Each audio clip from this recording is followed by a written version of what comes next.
You know, when the Galactic Defense Academy security scanner lights up red and screams Earthborn, do not engage in 17 languages. That's usually the end of the story. But Kira Vale just stood there unimpressed and said, Earthborn last time I checked. Let me tell you how one human woman turned their entire threat assessment protocol into a bureaucratic panic attack. You know, most species get that polite blue scan and a welcome chime that makes them feel all warm and accepted. The Galactic Defense Academy processed 47,000 applicants every cycle without so much as a system hiccup. Their whole operation ran smoother than a Threxian diplomat's apology speech. Then Kira Vale stepped through their archway scanner. The machine didn't just register her presence, it screamed. Red warnings flashed in 17 languages simultaneously, each one more urgent than the last. The system wasn't designed to handle Earthborn applicants. It was built to warn everyone else about us. That do not engage alert flashing across every screen? That wasn't for her protection. That was for everyone else's safety. I've reviewed threat assessments across 3 sectors for 15 years. I've seen reports that recommend tactical withdrawal, strategic avoidance, even preemptive orbital strikes. Never once have I seen an automated system recommend immediate disengagement from a single unarmed individual. The system basically said, run away and maybe call for backup from another galaxy. The alien cadets waiting in line didn't just stare. They physically recoiled like she was carrying plague bombs in her pockets. You could see the calculation in their faces. Every cultural warning they'd ever heard about humans suddenly becoming very, very real. They backed away so fast you'd think her shadow was corrosive. Her response to all this, Earthborn last time I checked, no defiance, no aggression, just a simple factual correction like she was confirming her shoe size. The complete lack of concern in her voice made the whole situation even more unnerving. She might as well have been confirming her coffee order. This triggered immediate bureaucratic panic. Committee members who usually moved at geological speeds suddenly convened an emergency council session. You had high-ranking officers who'd never agreed on anything suddenly united in confusion. Their whole risk assessment matrix just got thrown out the nearest airlock. The council spent 3 hours debating whether to send her home or study her like a dangerous specimen. They finally settled on testing her because, frankly, they were too terrified of what might happen if they tried to remove her. Which brings us to why they decided to see what would happen if they actually let an Earthborn into their precious academy. Here's the thing about statistical anomalies. They make bureaucrats nervous in a way that actual combat threats never could. The Academy staff pulled together their comparative performance data across all species, the kind of report they'd been generating for centuries without incident. They had beautiful bell curves for Zenturi tactical reasoning, predictable slopes for Kravik physical endurance, even reliable failure rates for Threxian teamwork assessments. Then they added the human data set. Humanity's graph didn't just tower over the others. It broke their scale. Their performance metrics shot straight off the chart, like someone had fired them from a railgun. Every other species had washouts, failures, predictable performance curves that let instructors plan their curricula. Humans, perfect success rates across the board. No academic failures, no physical washouts, no psychological breakdowns. Just a clean 100% success rate stretching back through every human who'd ever applied. Senior officers stared at those numbers like they were looking at an impending supernova. One of them actually asked the question everyone was thinking, but nobody wanted to voice. Is that bad? They weren't celebrating the achievement. They were running risk assessments on what happens when you introduce a species that doesn't follow the rules of failure. Their entire pedagogical system was built around predictable failure rates and standard deviation curves. Seasoned instructors started requesting stress leave just from reading the preliminary reports. These were veterans who'd trained warriors through asteroid belt combat simulations and plasma weapon malfunctions. But looking at human performance data made them question everything they knew about teaching. One combat instructor with 40 years' experience actually put in for administrative reassignment after reviewing the hand-to-hand combat scores. The council's panic reached levels I haven't seen since the Great Nebula tax reform debates. Ambassadors started fainting during the briefing. One senior diplomat from a particularly delicate species actually retired on the spot, claiming his nervous system couldn't handle contemplating a galaxy where humans became standard military personnel. The medical bay had to set up a special wing for anxiety cases related to the human statistical presentation. At one point, they seriously considered just building a separate facility for humans. Not because they thought humans needed special treatment, but because they were afraid human presence would break their existing systems. They debated whether to put it on a remote moon somewhere, with extra reinforced everything and emergency evacuation protocols. The logistics team actually started pricing out construction costs before someone pointed out that segregating the most successful candidates might send the wrong message. The thing is, they were looking at perfection and seeing a problem. Their entire institutional framework was built around managing failure rates and standard deviations. Human performance didn't just exceed expectations, it invalidated their fundamental assumptions about capability ceilings. Which brings us to their frankly pathetic attempt to contain the situation with paperwork. Let me tell you about bureaucratic attempts to contain the uncontrollable. The Academy's solution to their human problem was classic committee thinking. They drafted special rules specifically for Earthborn candidates. Their protocols read like someone trying to cage lightning with paperwork. You could see the panic in every clause, every subparagraph, every painfully specific restriction. They included gems like, no deliberate provocation of cadets, as if humans need to try to provoke reactions. Our normal conversational tone apparently qualifies as psychological warfare to some species.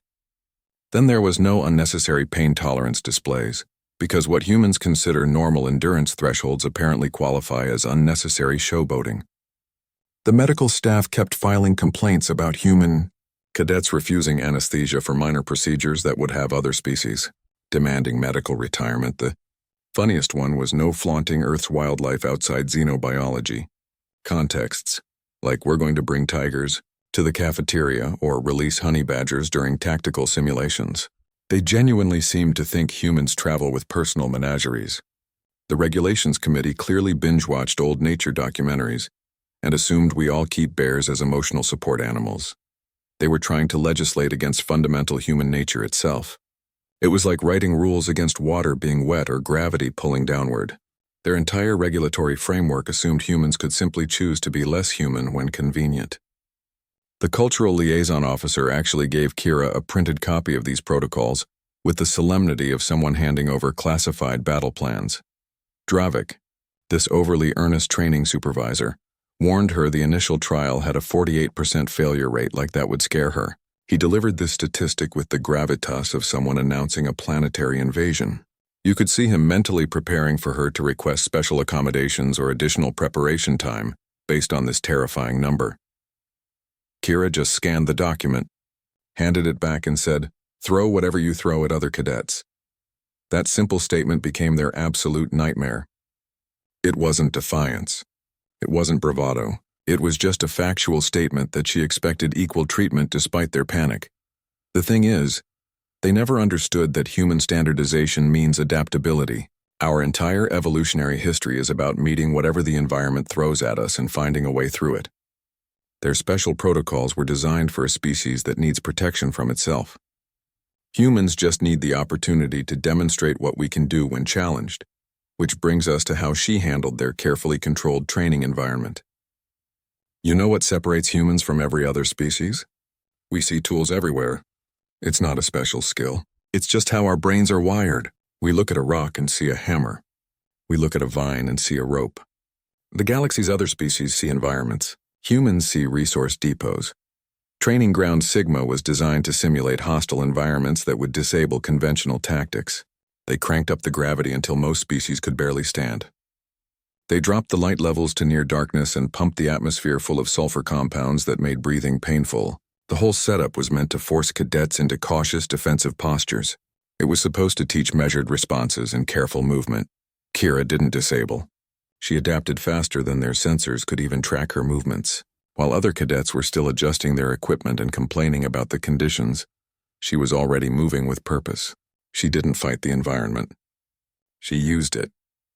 She found a length of fractured crystal near a thermal vent. It was just geological debris to everyone else. To her, it was a blade waiting to be finished. 30 seconds of precise strikes against a harder rock surface, and she had a serviceable knife. Not just any knife. The crystal structure happened to resonate at a frequency that could disrupt drone sensors upon impact. She didn't know that when she picked it up. She just saw something that could cut. The other cadets whispered she made a weapon like it was magic instead of basic survival. Their training had taught them to rely on issued equipment. Their doctrine emphasized standardized gear and approved tactics. The concept of improvising tools from the environment was literally outside their operational parameters. They watched her like she'd performed alchemy.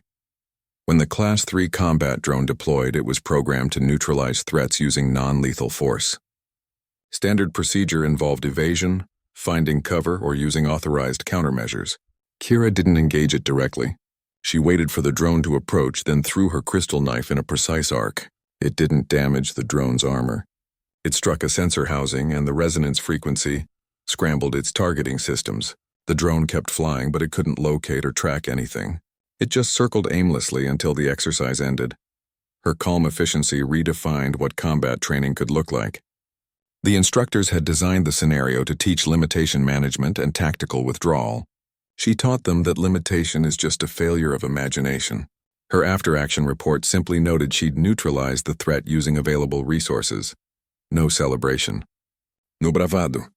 Just factual reporting. The evaluation team spent 3 days analyzing how she'd turned environmental debris into an effective weapon. Their report concluded it was statistically improbable that she'd chosen that specific crystal type by chance. They suggested she must have had advanced geological training or specialized sensors. The truth was simpler.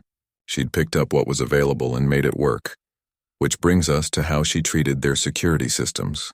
Their carefully designed obstacle courses and protected areas assumed everyone would play by established rules of engagement. Kira didn't play by rules. She played to win. Here's the thing about trying to scare humans with fear projections. The Academy's psychological evaluation chamber was state-of-the-art technology designed to identify weak points in any species' mental armor. It worked flawlessly on everyone else.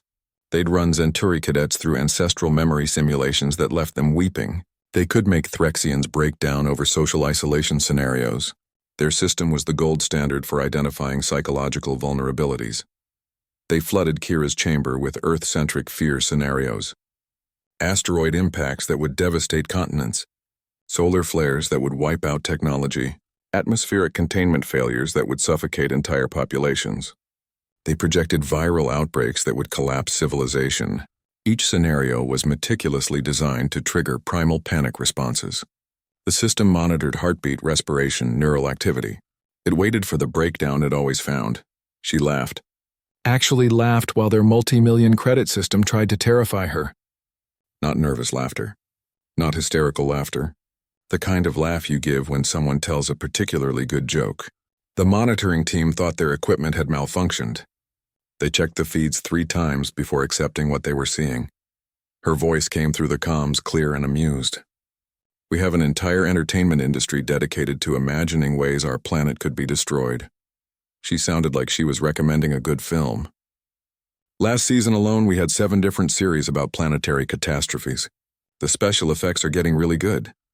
Her quip wasn't bravado. It was a factual statement about human culture. We don't hide from our fears. We package them into stories. We turn existential dread into box office revenue. Our children grow up watching movies about asteroid impacts and climate disasters. By the time we're adults, the end of the world is just another plot device. We process catastrophe through narrative and humor. It's how we turn fear into resilience. The things that paralyze other species become entertainment for us.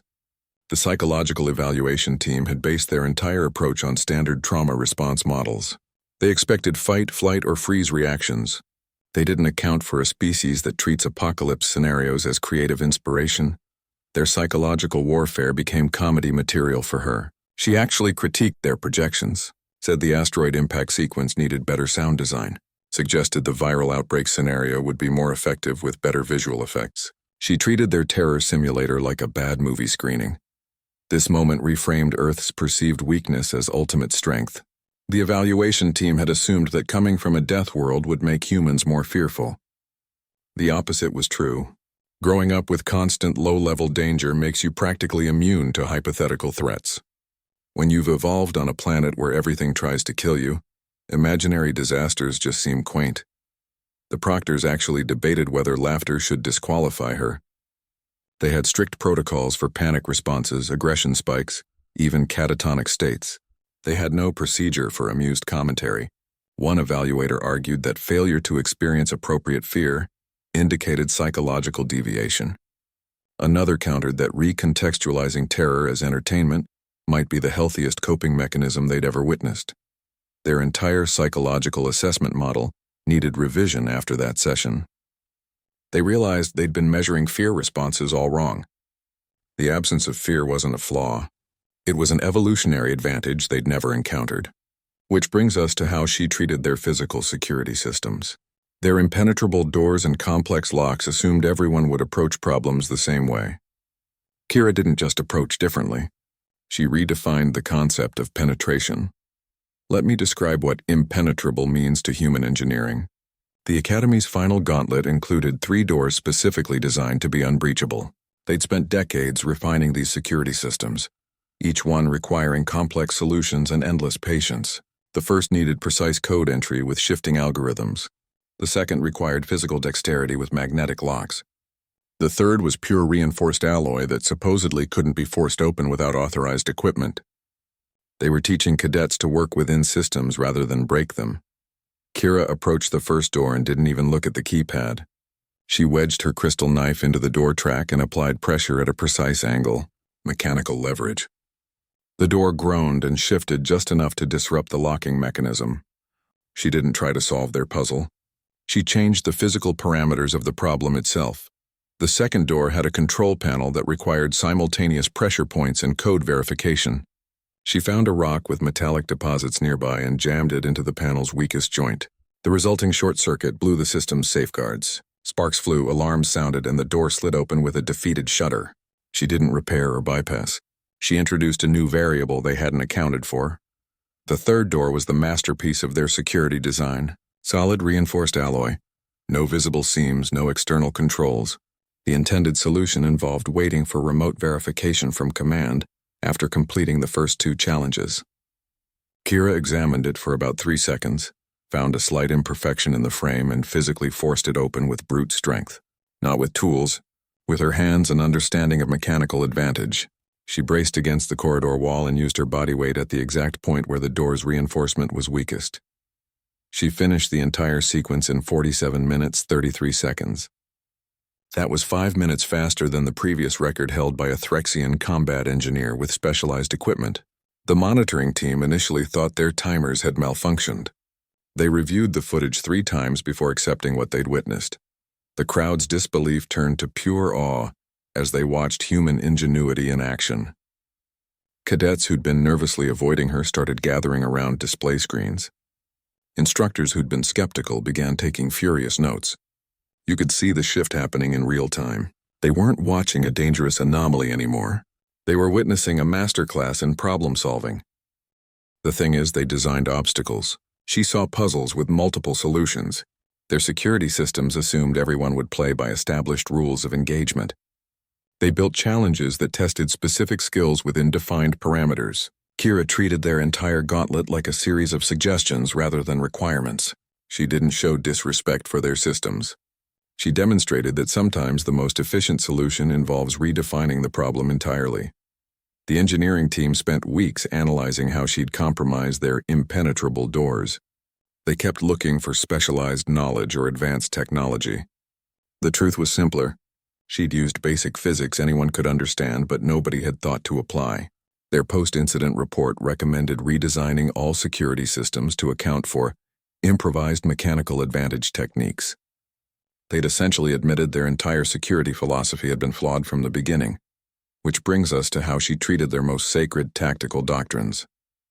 You know how militaries love their doctrines? Humans treat them as suggestions.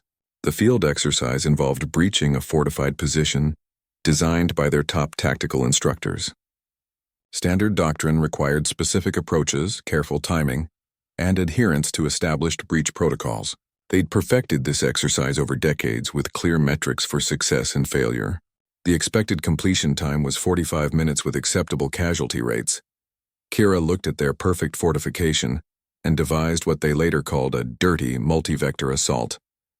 She exploited terrain features they'd considered decorative, used timing patterns they'd never thought to test. Her team included Zenturi sensors for detection, Threxian climbers for vertical movement, and Kravik defense for holding positions. She didn't use any of them the way they were trained to be used. They executed a three-pronged assault that shouldn't have worked according to any conventional tactical analysis. The Zenturi used their sensors to create false readings rather than detect real ones. The Threxians created diversions instead of securing high ground. The Kravik provided moving cover rather than static defense. Every element functioned in ways that violated their species' standard combat roles. The debrief revealed violation of approximately 17 different tactical doctrines, not minor infringements, fundamental breaches of established combat principles. The review board initially thought they'd miscounted. They went through each violation point by point, expecting to find errors in their assessment. They found none. She'd broken rules they considered inviolable. Complete success in 23 minutes 14 seconds. That was less than half the expected time with 0 simulated casualties. The exercise controllers had to check their equipment twice. They designed the scenario to be challenging but achievable within parameters. She'd made it look easy by operating outside all parameters. The Academy's ethics shifted toward innovation over rigid doctrine after that demonstration.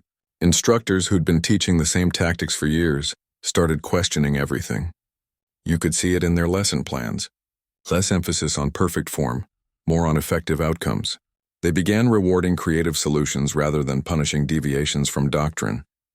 The Tactical Review Committee actually debated whether to punish her for the violations or commend her for the results. They spent 3 days arguing about precedent versus practicality.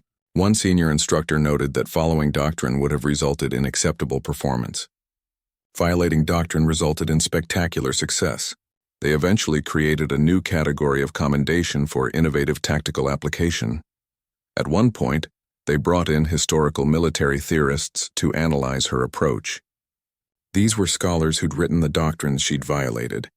They studied the exercise footage and initially declared it heretical. Then they ran simulations using her methods against conventional tactics. Her approach won 94% of the engagements. They quietly revised several chapters of their textbooks. The thing is, she didn't set out to break rules. She set out to complete the objective. Human tactical thinking prioritizes mission success over procedural purity. Our military history is full of successful operations that violated established doctrine. We consider rules useful guidelines rather than absolute constraints. This fundamental difference in philosophy shook their entire educational framework. Which brings us to how instructors started rethinking everything they thought they knew about teaching warfare. Veterans who'd trained generations of cadets suddenly found themselves students again. They began studying human military history not as curious anthropology, but as practical tactical instruction. The Academy Library reported unprecedented demand for Earth conflict archives. Here's what happens when your entire teaching methodology becomes obsolete. Seasoned instructors who'd trained warriors from 73 different species suddenly faced something their experience couldn't handle. These weren't rookies. These were veterans with decades of classroom and field experience. They understood Zenturi tactical patterns. They could predict Kravik combat responses. They knew exactly how Threxians would react under pressure. Human adaptability made every conventional teaching method they'd developed completely ineffective. They couldn't predict human responses because humans don't follow patterns. Their entire pedagogical system was built around predictable learning curves and standardized performance metrics. Humans treated their carefully designed lesson plans like vague suggestions. An instructor would demonstrate a technique exactly once, and humans would immediately start experimenting with variations. They weren't being disrespectful. They were being human. Stress leave requests started piling up. These weren't about fear of physical danger. This was pedagogical collapse. Instructors who'd survived combat zones and interstellar conflicts found themselves unable to manage classrooms containing human cadets. The medical office reported unprecedented cases of teaching-related anxiety. Their standard stress scales didn't even have categories for this kind of professional crisis. How do you grade someone who solves problems you didn't anticipate? Their evaluation rubrics were designed to measure performance against established criteria. Humans kept producing successful outcomes through methods that violated every grading standard. An instructor would design a test to measure tactical decision-making under pressure. A human cadet would achieve perfect results using approaches that technically violated 17 different protocols. Do you fail them for breaking rules or reward them for unprecedented success? Their assessment systems didn't account for improvised better weapons or unauthorized successful strategies. The grading committee had to hold emergency sessions just to determine whether solving a problem the wrong way counted as solving it at all. They'd built their entire academic structure around predictable right answers. Humans kept demonstrating that sometimes the right answer involves rewriting the question. The academy began prizing lateral thinking alongside brute force. You could see the shift happening in real time. Instructors who'd previously demanded perfect form started asking, but did it work? Instead of, did you follow procedure? They began designing exercises that encouraged creative problem solving, rather than punishing deviation. The change was messy and uncomfortable, but necessary. At one point, they had to create entirely new assessment categories. Their old performance metrics became practically useless. They developed evaluation criteria for adaptive innovation and situational improvisation. The curriculum committee actually had to invent new terminology to describe what humans were doing.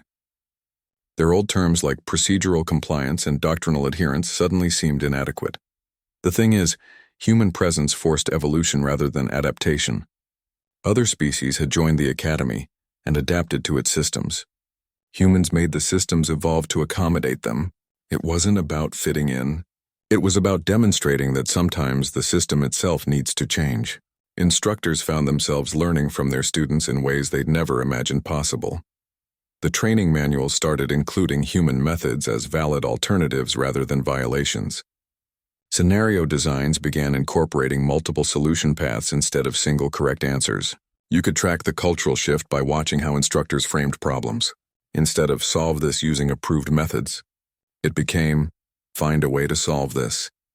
The entire pedagogical philosophy shifted from conformity to effectiveness. Which brings us to how the other cadets responded to this revolution in teaching methodology. The fear and avoidance gradually gave way to something far more dangerous to the established order: curiosity. Cadets who'd been taught to follow rules started wondering what might happen if they tried thinking like humans. Let me describe the social shift from fear to desperate curiosity. Initially, cadets avoided Kira like she was carrying some kind of contagion.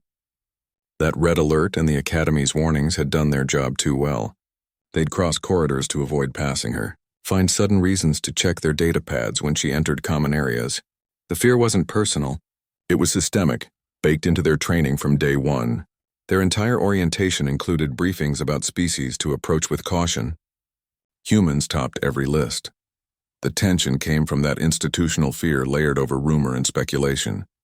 Cadets who'd never met a human had heard stories. They knew about Earth's classification as a death world. They'd seen the warning codes in their training manuals. Maintaining distance felt like basic safety protocol rather than prejudice. They weren't being hostile.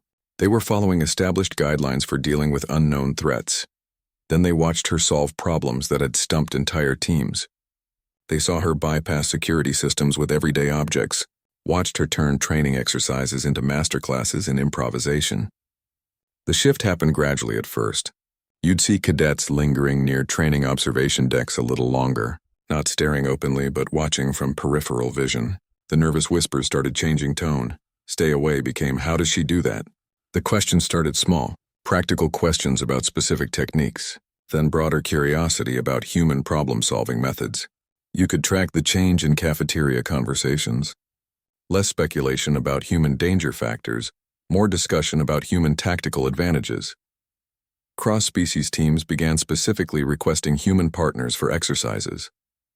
It started with the more pragmatic species first. The Zenturi calculated the probability advantages. The Threxians valued the combat effectiveness. But soon even the most cautious cadets were seeking out human team members. They realized that human creativity didn't just solve problems. It amplified their own capabilities in unexpected ways.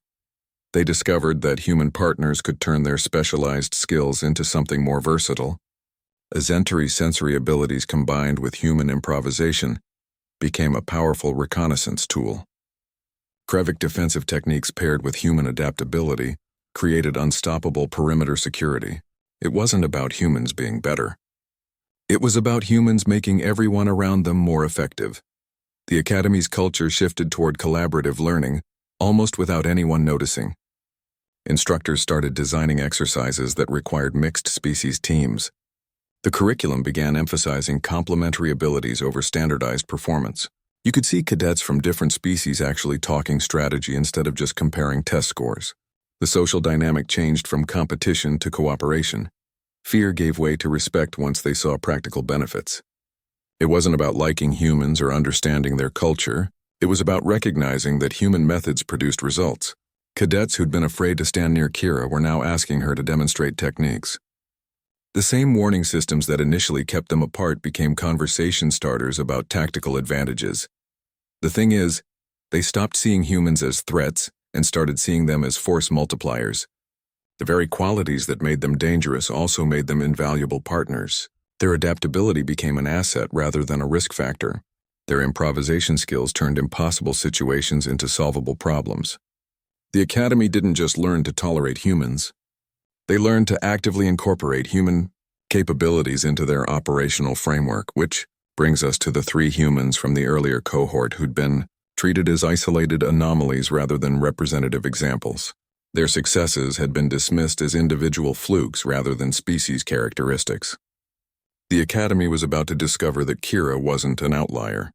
She was just the first human they'd actually been forced to properly evaluate. You know how one anomaly can be dismissed?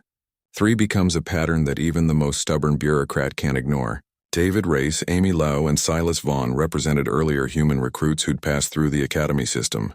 Their individual successes had been treated as interesting flukes, statistical outliers that didn't require systemic reconsideration. The prevailing wisdom was that these were exceptional humans, not representative examples of their species. The Academy's risk assessment models preferred to treat them as anomalies, rather than reconsider their entire classification system. Together, these 3 demonstrated Earth's particular blend of risk tolerance, physical endurance, and tactical improvisation in ways that became impossible to dismiss as coincidence. They weren't just individually capable. They amplified each other's strengths in combinations that broke existing performance metrics. Their collaborative exercises showed human teamwork wasn't about conformity. It was about complementary adaptation, with each human covering weaknesses the others might have. They weren't disruptive forces threatening the established order. They were force multipliers who enhanced every team they joined. A Kravik defense specialist working with a human partner suddenly found their defensive techniques becoming offensive advantages. Centauri sensory specialists discovered human interpretation of their data, revealed patterns they'd never considered. The human trio demonstrated that their species' value wasn't in individual brilliance, but in how they elevated everyone around them. Their methods demanded careful integration rather than containment. The Academy's initial instinct to restrict human influence gave way to systematic incorporation of their approaches. Training protocols began including human problem-solving techniques as valid alternatives rather than violations. Scenario design started accommodating multiple solution paths instead of single approved methods. The shift wasn't about surrendering to human superiority. It was about recognizing that human methods produced consistently better outcomes. Humanity became reframed as strategic asset rather than threat. The same qualities that initially triggered red alerts became sought-after capabilities. Their adaptability stopped being viewed as unpredictability and started being recognized as versatility. Their improvisation skills transformed from concerning deviations into valuable crisis response tools. The Academy's entire risk assessment model underwent fundamental revision based on what these 3 humans demonstrated. At one point, the Academy started studying human history for tactical insights. Their military archives reported unprecedented access requests for Earth conflict records. Instructors who'd never shown interest in human culture began analyzing ancient battle strategies and modern military doctrines. They discovered that human warfare had always emphasized adaptability over doctrine, mission success over procedural purity. Our entire military history became a source of practical lessons rather than curious anthropology. The thing is, 3 humans proved it wasn't about Kira, it was about humanity. Her remarkable performance wasn't an outlier. It was the expected standard for a species forged on a death world. The Academy had been measuring human capability against standards developed for species that evolved in safer environments. They'd been judging fish by their ability to climb trees and wondering why they kept failing. The trio demonstrated that human normal was everyone else's exceptional. Their training methods pushed physical boundaries while incorporating techniques from various combat traditions.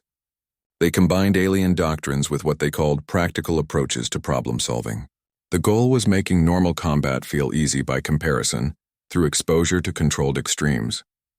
This philosophy prepared cadets for unpredictable frontier conditions, better than any standardized training program could. They also focused on strategy, diplomacy, and interspecies psychology. Cadets learned to work with species that thought in fundamentally different ways. The human lieutenants taught them how to lead teams where they were the physical oddity, and how to earn respect through competence rather than intimidation. This holistic approach addressed the complex challenges of frontier service that the Academy's specialized training had overlooked. During tactical planning sessions, Silas Vaughn emphasized that cadets weren't just representing themselves but humanity itself. Every action and decision would shape how other species perceived humans. This underscored the responsibility that came with their capabilities and the importance of demonstrating humanity's best qualities in every interaction. The training culminated in a final exercise against opponents specifically briefed on human tactics. The human-led teams completed objectives the evaluators had thought might be beyond any species' capabilities. This demonstration proved the effectiveness of their methods and the power of force, multiplication through unconventional approaches, which brings us to the new mentorship dynamics emerging from this fundamental reassessment of human potential. Here's what seasoned instructors finally understood about human capability. Valka, this combat instructor with Kravik influences, had been watching Kira's progress with professional skepticism. She'd seen the raw power, the speed, the efficiency that made human performance so remarkable, but she noticed something else too. Kira was holding back, pulling punches, moderating her responses in ways that actually reduced her effectiveness. The human wasn't struggling with the exercises. She was struggling with not hurting her classmates. The tension came from recognizing that human raw power needed refinement, rather than suppression. Valka approached Kira after a combat simulation where she'd clearly avoided using her full capabilities. The instructor didn't criticize her performance. She pointed out the restraint itself was becoming a liability. Their conversation revealed a fundamental misunderstanding about human capability that had been plaguing the Academy's approach from the beginning. Power without control isn't strength. It's just destruction. Valka's statement cut through all the bureaucratic nonsense that had been surrounding human integration. It wasn't about limiting human capability. It was about channeling it properly.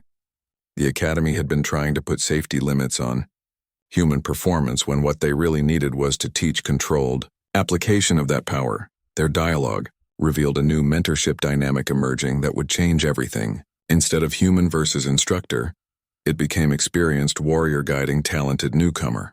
Valka understood that human abilities weren't the problem. The lack of sophisticated control mechanisms was. She started working with Kira on precision rather than restraint, on focused application rather than generalized limitation.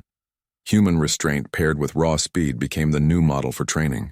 They developed techniques that allowed human cadets to operate at their full potential without endangering others. It wasn't about making humans less capable, it was about making their capabilities more precise. The training shifted from "don't do that" to "do that exactly like this." They learned to prepare mixed species cadets without turning on each other. The fear of human capabilities gave way to understanding how to work with them. Cadets learned to anticipate human movement patterns and complement them rather than avoid them. Training exercises began incorporating human speed and adaptability as assets rather than risks.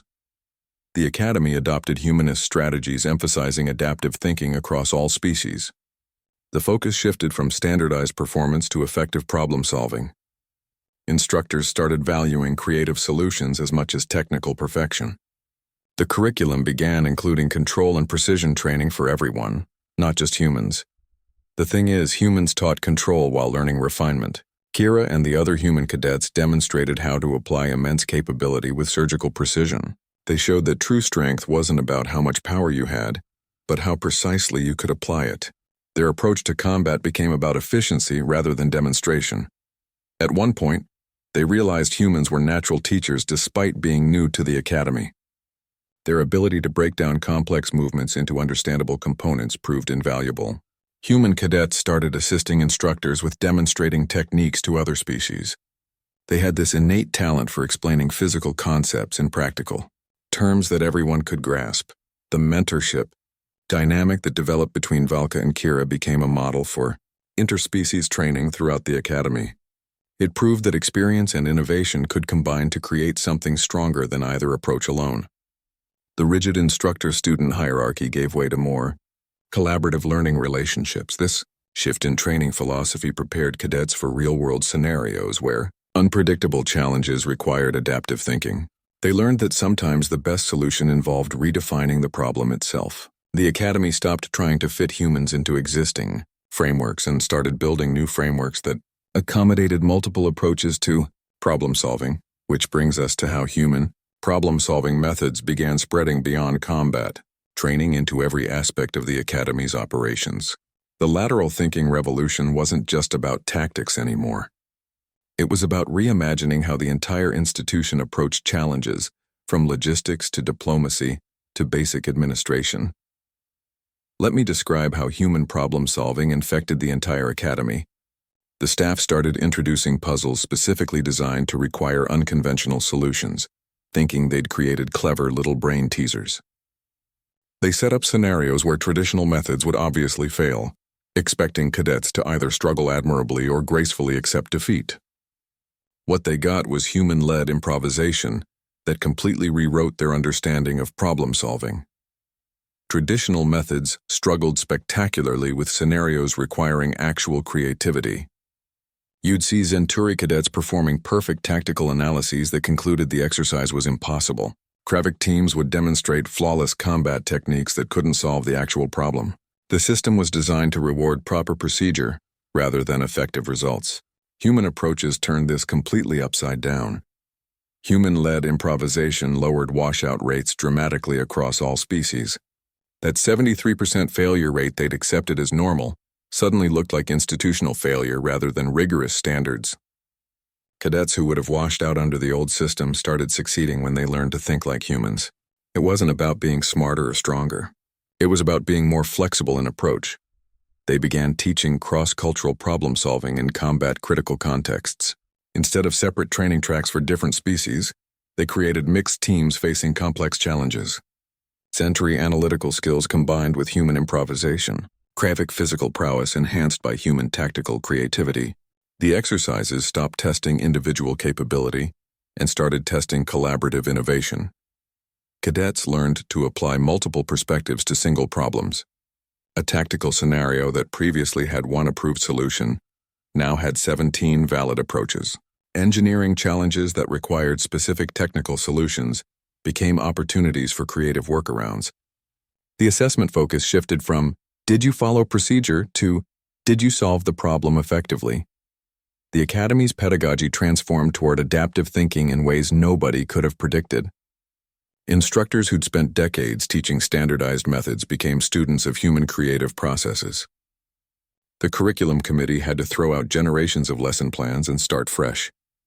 Their entire educational philosophy underwent fundamental revision, which brings us to Kira's new role as both exemplar and educator. She started running workshops on human problem-solving techniques, not as formal classes but as practical demonstrations. She'd take a scenario that had stumped entire teams and show 5 different ways to solve it, using available resources. Her sessions became the most attended events in the academy. The thing is, human methods worked better for everyone, not just humans. Zenturi cadets became more creative. Kravik teams became more adaptable. Threxian specialists became more innovative. The human approach of treating problems as puzzles with multiple solutions proved universally applicable. Their entire performance metrics shifted upward across the board. At one point, they had to redesign their entire curriculum from the ground up. The old system of standardized testing and predictable failure rates became obsolete. They developed new evaluation criteria that rewarded innovation alongside technical proficiency. Scenario designs incorporated multiple solution paths instead of single correct answers.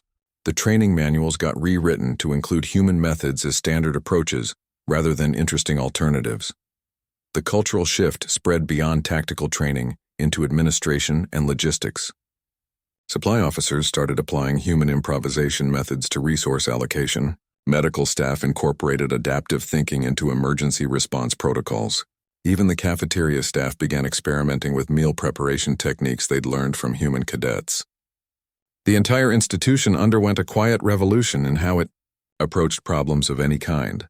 The lateral thinking revolution proved that sometimes the most effective solution involves completely reimagining the problem itself. Human methods taught everyone that constraints are often self-imposed, and that rules exist to be understood rather than blindly followed. The academy didn't just become better at training warriors, it became better at thinking. You know how stories end with graduation? This one starts with it. Kira's promotion to lieutenant wasn't the conclusion of her journey. It was the beginning of the academy's real-world experiment with human integration.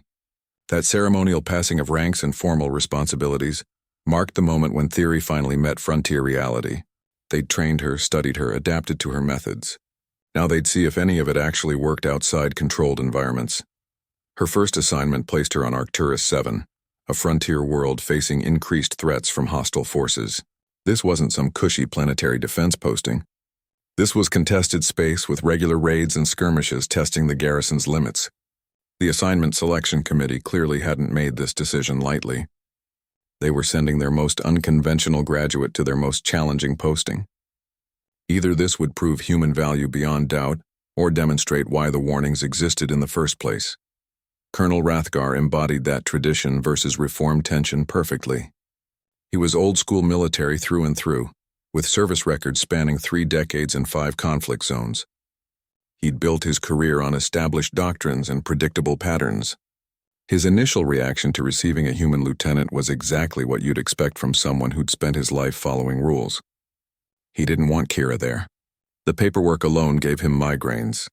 He acknowledged her potential because the performance reports forced him to. You don't ignore academy evaluations that read like tactical miracle stories, but his acceptance came with reservations thick enough to build fortifications with. He assigned her to a mixed species team, specifically to test whether human methods would actually work with real soldiers instead of cadets. This was his compromise between institutional skepticism and demonstrated capability. His first meeting with her produced what became the understatement of the decade. "You're not what I expected." He'd been preparing for some wild-card loose cannon based on the reports. Instead, he got a professional officer who understood restraint and precision better than most veterans. The disconnect between his expectations and reality actually made him reconsider everything he thought he knew about humans. Humans became decisive multipliers for cooperative defense almost immediately. Kira's team started solving problems that had plagued the garrison for months. Supply route vulnerabilities that required complex logistical solutions got fixed with simple improvisations. Security gaps that needed expensive equipment got patched with clever terrain use. Her approach turned limited resources into effective solutions. The thing is, frontier posting tested diplomacy as much as skill. She wasn't just fighting raiders. She was building trust with local populations who'd never seen a human before. She was mediating between species with centuries of cultural baggage. Her assignment became less about combat effectiveness and more about proving humans could bridge divides that others couldn't cross. Which brings us to the ultimate test of human integration. The general staff decided that Colonel Rathgar needed to learn the same lesson the Academy did. That humans weren't the problem. They were the solution. This posting wasn't just about utilizing Kira's skills. It was about transforming traditional military thinking through practical demonstration. At one point, they realized humans weren't weapons but bridges. Kira's value wasn't in her combat ratings or improvisation skills. It was in her ability to connect species that normally wouldn't cooperate. She became the common ground between conflicting cultural approaches. Her human perspective provided neutral territory where traditional rivals could find solutions together. The frontier assignment transformed from punishment posting to proving ground. Other officers started requesting human personnel after seeing Kira's results. The initial resistance gave way to pragmatic acceptance once they saw what humans could actually contribute. The fear of the unknown gradually became appreciation for the effective. Here's what happens when theory meets frontier reality. The Arcturus 7 garrison was facing exactly the kind of chaotic threats that make traditional military doctrine useless. Raiders using unpredictable tactics, skirmishes across volatile terrain, mixed species teams that barely tolerated each other. This wasn't clean warfare with clear fronts and predictable enemies. This was messy, uncomfortable frontier survival where the rules changed hourly. Traditional methods struggled spectacularly with these unpredictable threats. Standard patrol patterns got ambushed. Established defensive positions got bypassed. The garrison's carefully designed response protocols kept failing against adversaries who didn't follow any known combat doctrines. They were playing chess while their opponents were playing demolition derby with the chessboard. Kira's team mission involved bridging cultures while under fire. She had to diffuse centuries of interspecies suspicion while simultaneously proving human value in combat situations. Her assignment wasn't just about tactical effectiveness. It was about demonstrating that humans could be the glue holding disparate forces together rather than the wedge driving them. Apart, Hrathgar's guarded welcome evolved into reluctant partnership faster than anyone expected. He started consulting her on patrol routes after her team kept finding vulnerabilities his analysts had missed. Began including her in tactical planning sessions when traditional approaches kept failing. His initial skepticism gave way to practical appreciation for results-oriented thinking. He learned to rely on her judgment for frontier operations because her methods actually worked. When raiders used unconventional infiltration tactics, she developed equally unconventional countermeasures. When supply lines got compromised, she found alternative routes using local knowledge and terrain advantages. Her solutions weren't textbook perfect. They were field effective. Humans proved to be survivors who transformed fear into resilience. The garrison's initial apprehension about human involvement gradually shifted toward appreciation for human problem-solving. Teams that had been struggling started succeeding when they adopted human adaptability techniques. The constant anxiety about unpredictable threats became confident preparedness for whatever might come next. The thing is, they prioritized people over glory in combat situations. Human-led operations focused on preserving lives rather than achieving spectacular victories. They'd retreat from advantageous positions to protect wounded team members. Would sacrifice tactical gains to ensure everyone returned safely. This people-first approach actually improved overall effectiveness because it built trust and cohesion, which brings us to the broader galactic implications of this frontier experiment. If humans could transform a struggling garrison into an effective defense force, what could they do for entire sectors? The success on Arcturus 7 suggested that human integration might be the solution to galactic security challenges that had plagued mixed-species operations for decades. At one point, Hrathgar admitted humans were exactly what they needed. He didn't make some grand speech about interspecies harmony. He just noted during a strategy session that having someone who could think around corners made his job considerably easier. His casual acceptance meant more than any formal endorsement could have. The garrison's transformation demonstrated that human qualities weren't dangerous anomalies. They were essential capabilities for frontier survival. Their adaptability became the garrison's greatest asset against unpredictable threats. Their improvisation skills turned limited resources into effective solutions. Their ability to bridge cultural divides created cohesion where there had been only tension. This frontier posting proved that the Academy's fears had been completely misplaced. Humans weren't the problem they needed to contain. They were the solution they'd been desperately seeking. The very qualities that triggered red alerts and warning systems became the garrison's most valuable defensive tools against actual threats. The success on Arcturus 7 forced a fundamental reassessment of human military value across the entire defense force.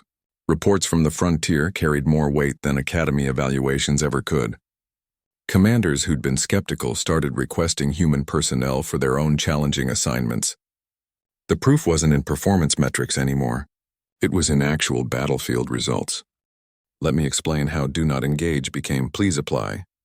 The warning system was designed with one purpose: protect everyone from humans.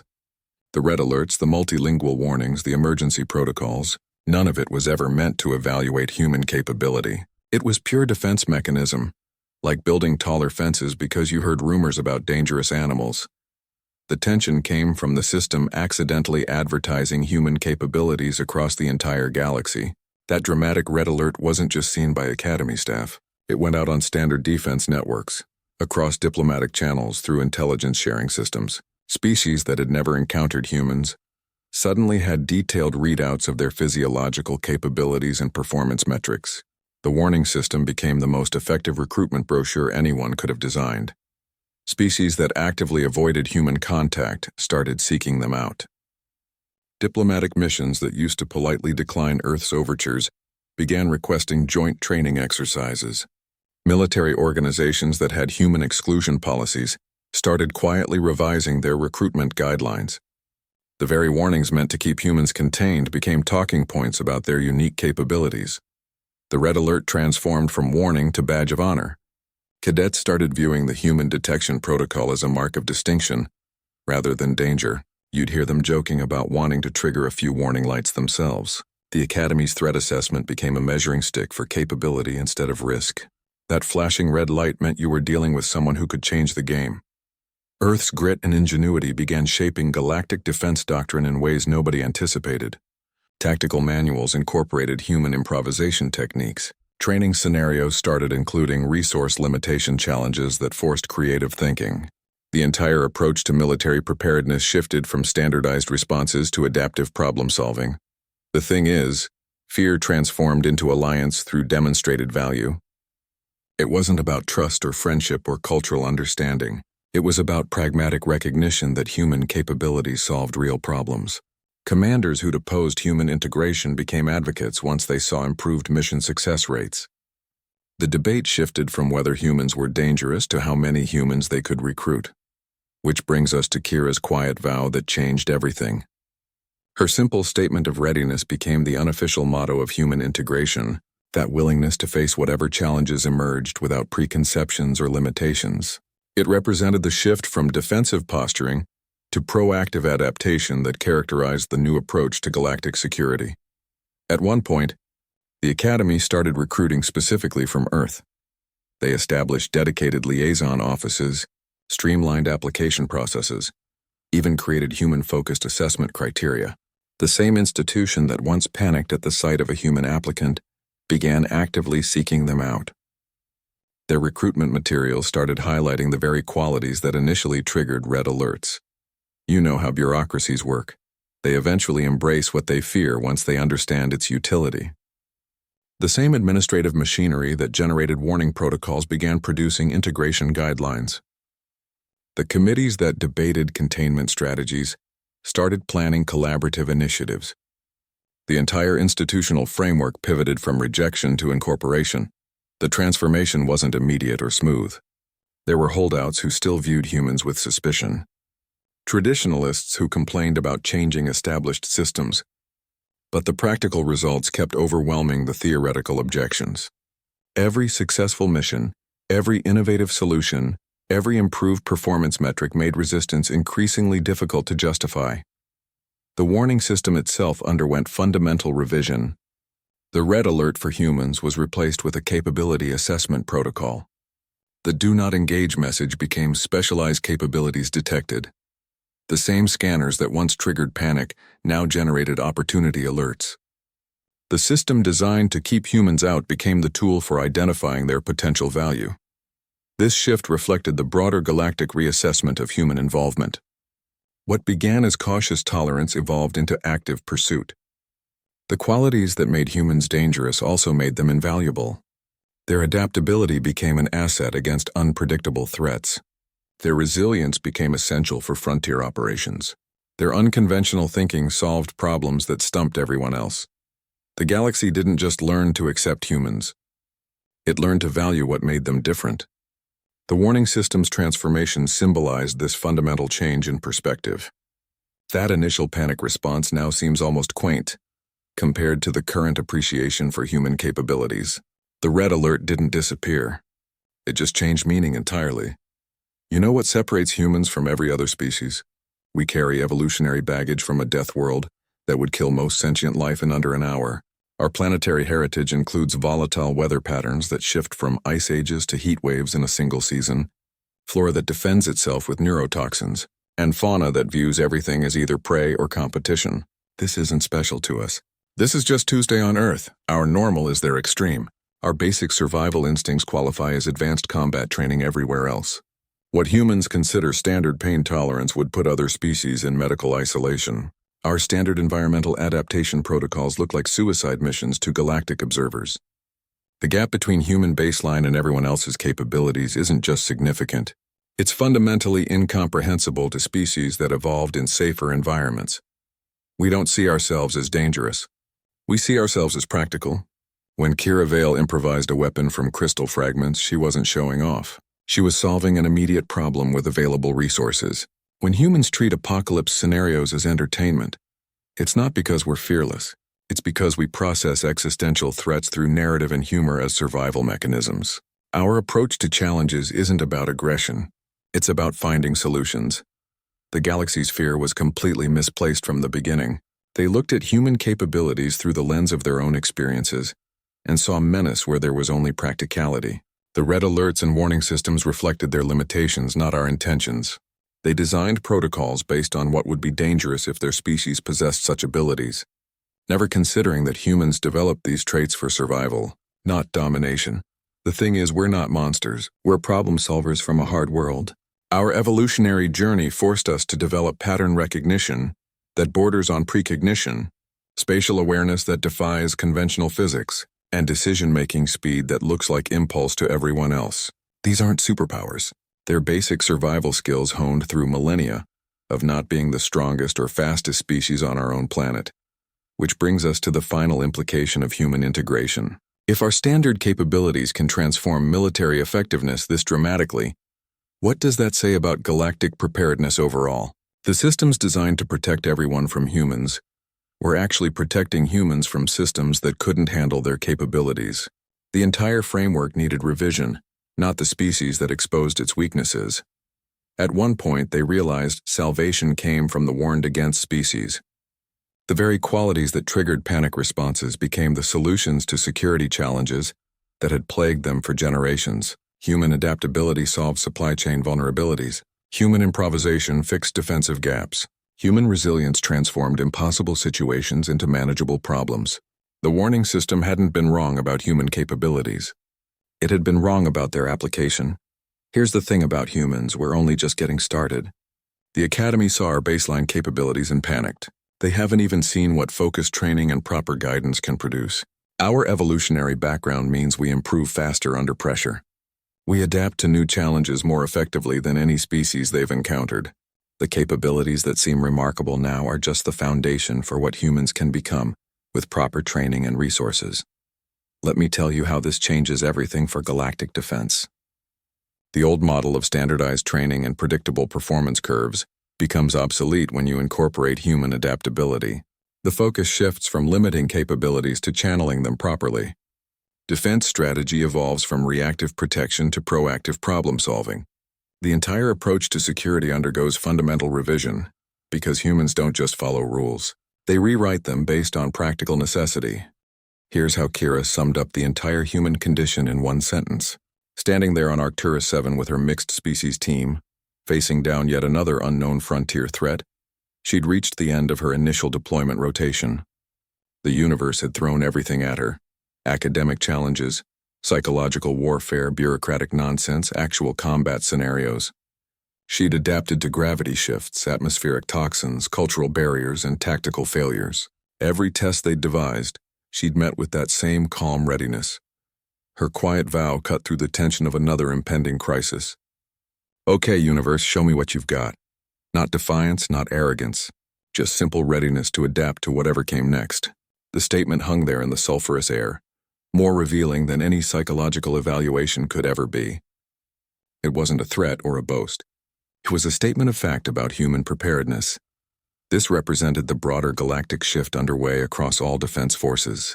That willingness to face the unknown without preconceptions, that confidence that whatever emerged, humanity would find a way through it. The Academy's fear-based approach was giving way to something more pragmatic and effective.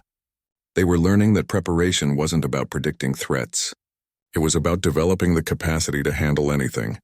The thing is, humans don't conquer. We adapt and overcome. That distinction matters more than any tactical advantage. Conquest implies domination. Adaptation implies integration. We don't seek to erase what we encounter. We find ways to work with it, through it, or around it. Our strength isn't in overpowering challenges. It's in reshaping ourselves to meet them. Which brings us to why the galaxy should stop warning and start learning. Those red alerts and scare protocols wasted decades of potential collaboration. The energy spent containing human capabilities could have been spent understanding them.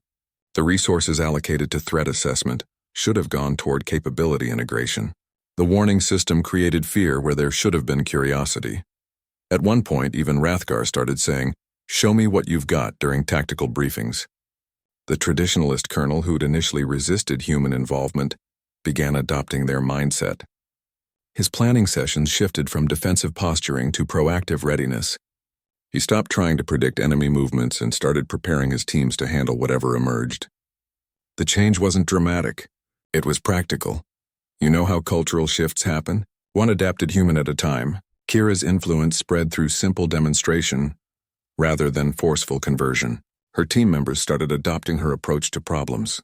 Then their contacts picked up the methods. The changes rippled outward through practical results rather than theoretical arguments. Effective solutions have a way of spreading regardless of institutional resistance. The quiet vow became an operational philosophy across the frontier garrisons. Commanders started briefing their teams with that same readiness mentality. Training exercises began incorporating unpredictable elements rather than standardized scenarios. The focus shifted from preparing for specific threats to developing general adaptability. This fundamental change in approach proved more effective than any tactical doctrine. Humanity's value wasn't in having all the answers. It was in being ready to find them when needed. That willingness to face the unknown without panic. That confidence that solutions exist, even when they're not immediately apparent. The galaxy had been seeking perfect preparedness through prediction and control. Humans demonstrated that adaptability trumped preparation every time. The shift continues spreading through military and civilian sectors alike. Engineering teams approach problems with that same readiness. Medical staff handle unknown pathologies with adaptive thinking. Even administrative personnel have started applying human flexibility to bureaucratic challenges. The philosophy proves universally applicable because uncertainty exists everywhere. That simple statement encapsulates everything the galaxy needed to understand about humans. We're not dangerous because we're aggressive. We're effective because we're ready. The universe will always throw unexpected challenges. Humans will always meet them with that same quiet readiness to adapt and overcome. The warning system should have measured that capacity instead of fearing it. The scanner lit red because the galaxy wasn't ready for what we represent, not because we're a threat. Their systems measured danger using metrics designed for predictable species. We brought adaptability they couldn't quantify. Their assessment protocols misinterpreted resilience as aggression, creativity as unpredictability. Remember that adaptation always beats preparation when facing the unknown. No amount of planning covers every contingency, but flexibility handles whatever emerges. Their entire security philosophy needed revision after witnessing human problem-solving in action. Next time something breaks all the rules, ask what a human would do. Then do that.